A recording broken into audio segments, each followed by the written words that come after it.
My priority is to support the grassroots in what they care about.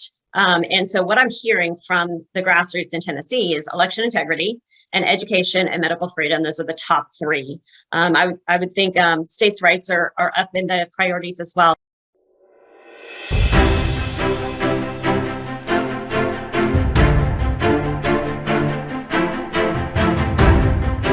Hello, everyone. I'm Brandon Lewis, founder of the Tennessee Conservative, the volunteer state's largest conservative news alternative.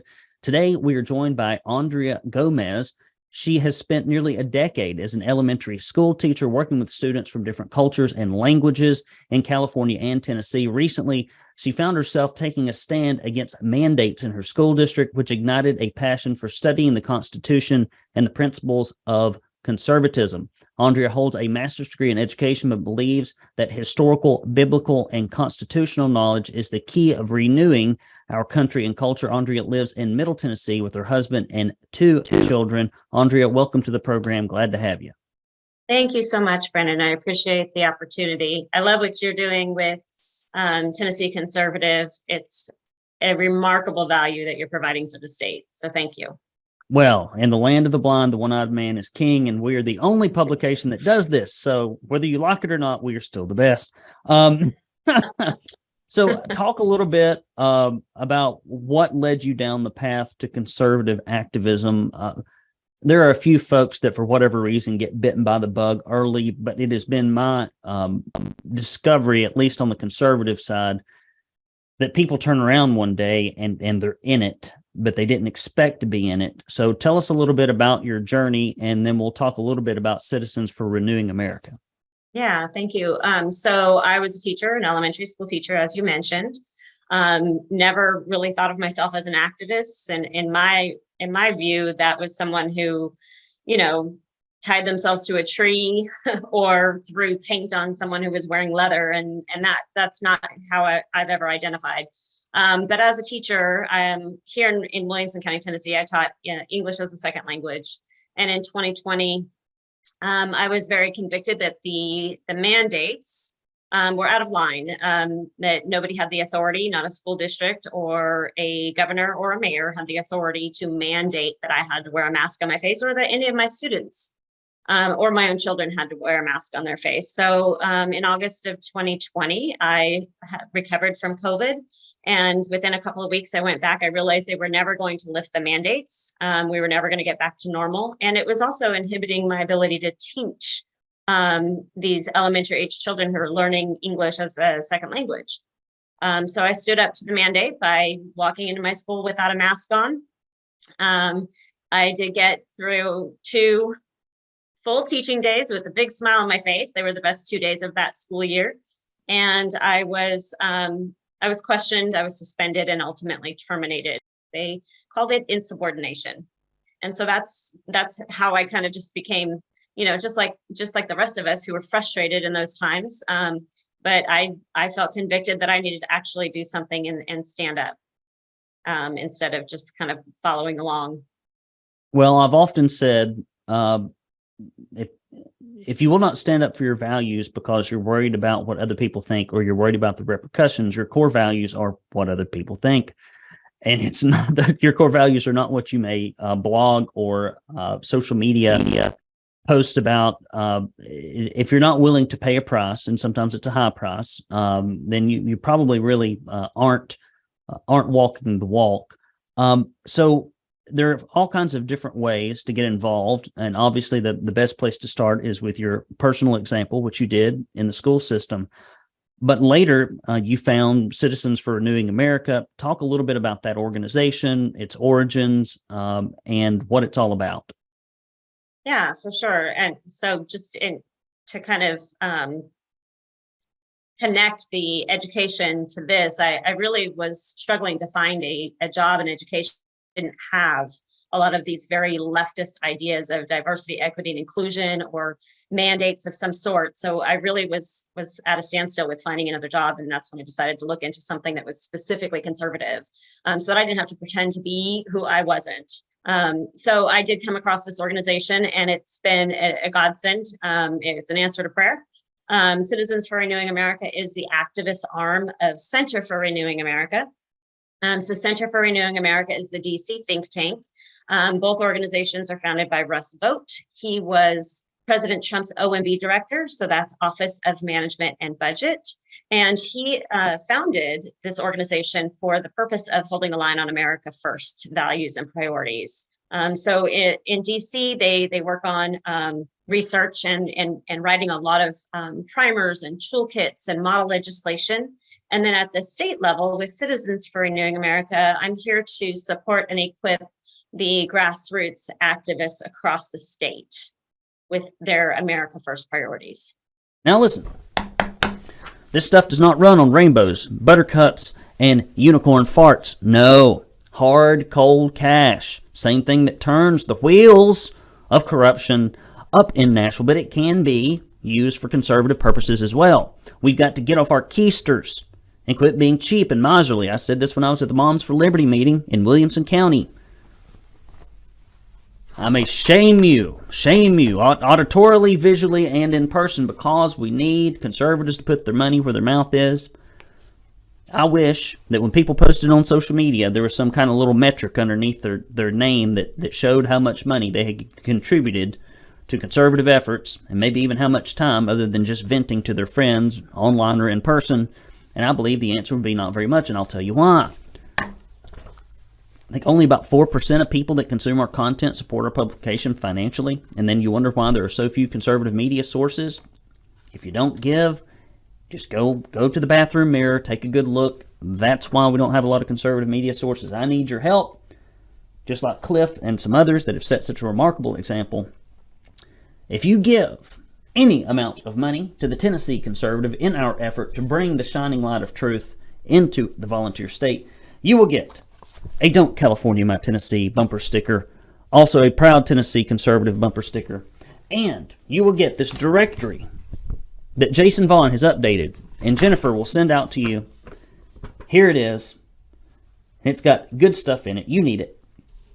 And also, you will receive, if you give $50 or more, this Proud Tennessee Conservative tumbler, which I believe recently was in the Mill Creek View podcast that Steve was drinking out of. You will get this Proud Tennessee Conservative koozie. You could put flaming hot coals in this.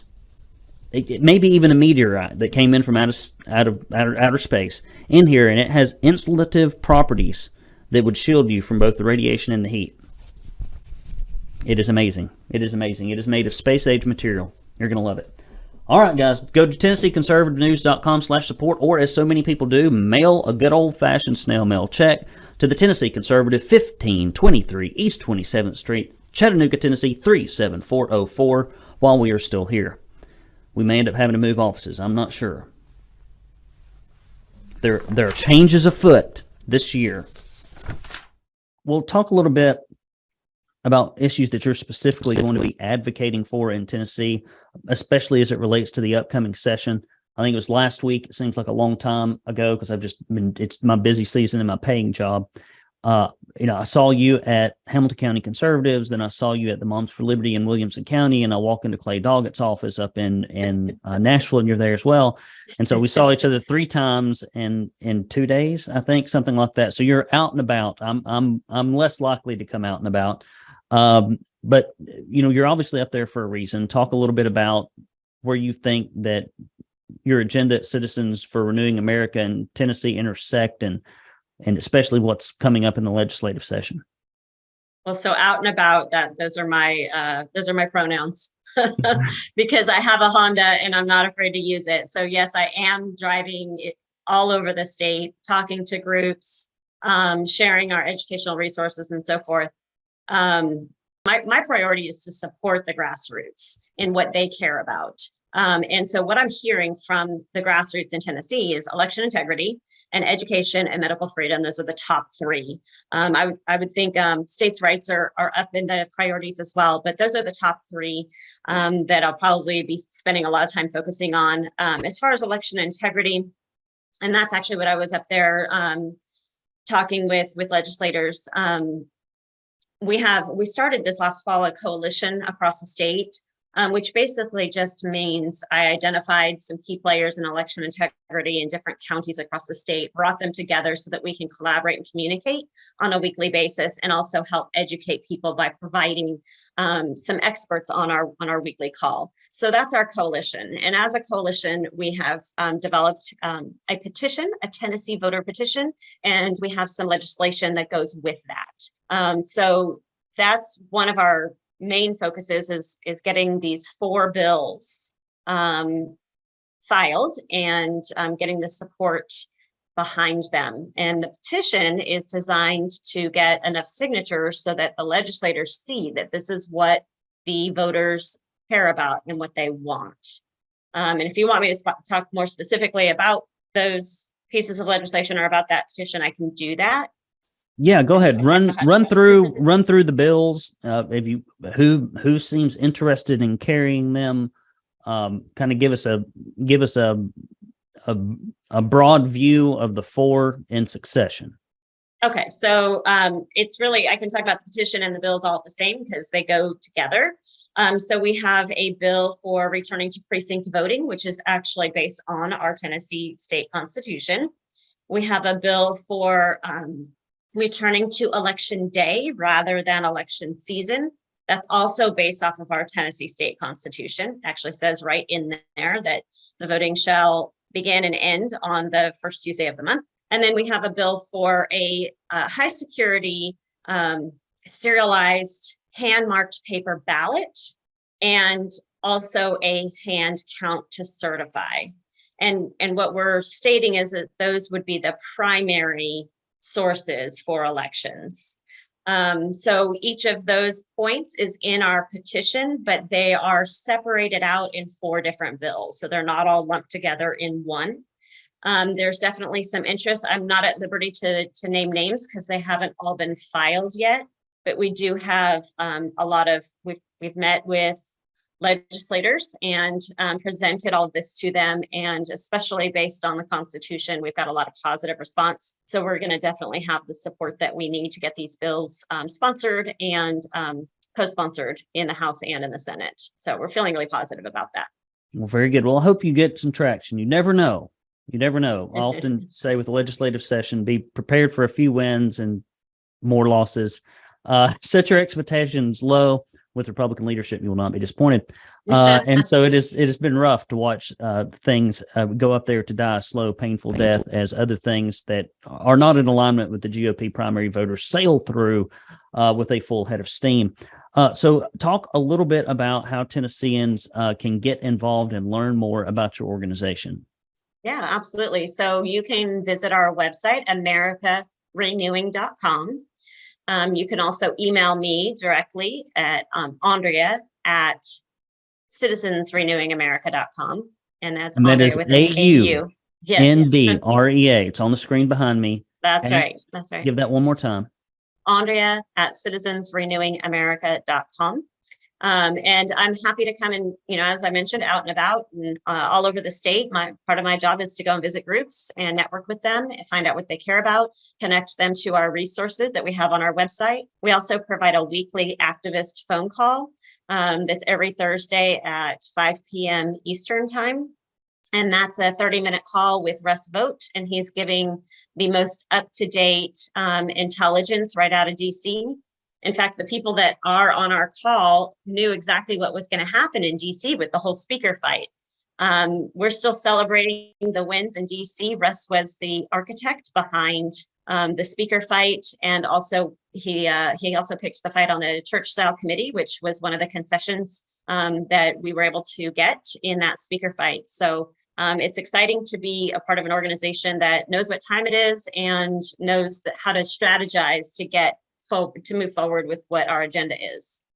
Well, that is excellent. And I know we had Andy Ogles stood strong. I was a big supporter of him in his congressional race, endorsed him, would have much preferred to have been endorsing him for governor. However, we will take what we can get, and I'm glad that he helped. Give that website one more time. AmericaRenewing.com. All right. Aundrea, thank you very much for being here. We appreciate your work. I hope to see you again wherever I go. Wherever I go, you will be there. There she is. Possibly. So glad to have you here. Hope to have you back again. Thank you so much, Brandon. All right, guys. If you enjoyed this interview, please do go to TennesseeConservativeNews.com and hit that subscribe button, because this will go out in the e-newsletter and as a standalone email, and search for Tennessee Conservative wherever you get your podcast. Until next time, I'm Brandon Lewis, signing off.